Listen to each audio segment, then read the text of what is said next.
Hello, welcome back to my channel. This time, the discussion is still on translation studies. And in this video, I'm interested in sharing with you types of translation based on its purpose. Many linguists gives the name for the divisions of translation in different ways.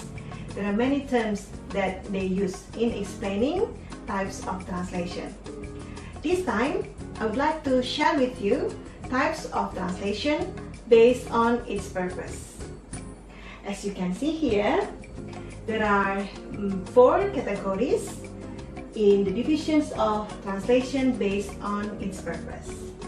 They are morpheme by morpheme translation, word by word translation, sentence by sentence translation, and contextual translation.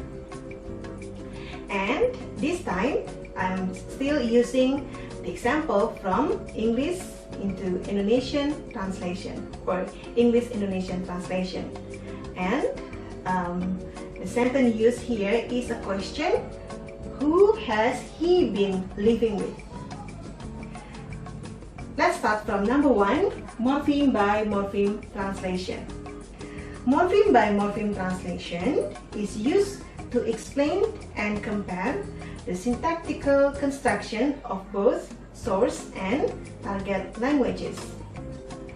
For example, here, who is explained as pronomina tanya orang in Indonesian, has is verbal bantu aspek perfect tense, and he is pronomina persona orang ketiga tunggal masculine. Been is past participle be, and live is translated into hidup. Ing here aspek showing sedang in Indonesian, and with is translated into dengan.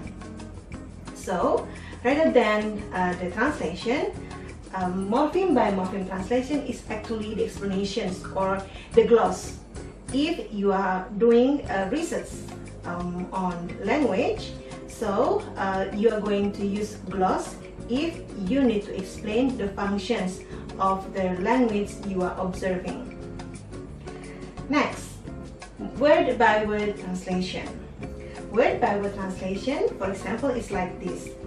Who is translated into siapa, has is translated telah, he is dia, been is not translated, living is tinggal, and with dengan.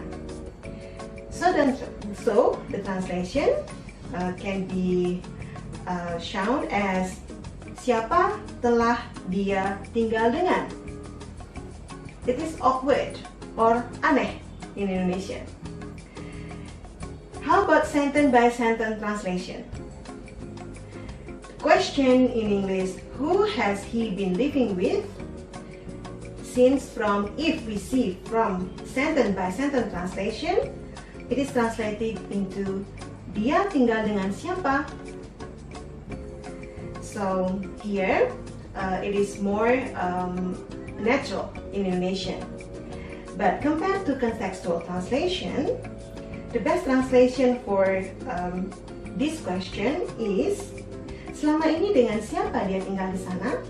So from contextual translation, the addition is added like di sana to explain or to make the questions clearer. Those are the explanations from the translation of who has he been living with into English, and I hope you understand what is meant by morpheme translation, word by word translation, sentence by sentence translation, and contextual translation. Let's talk about the other issues or knowledge and insights in the next episode or videos. It's nice to meet you, and see you next time. Sampai jumpa lagi.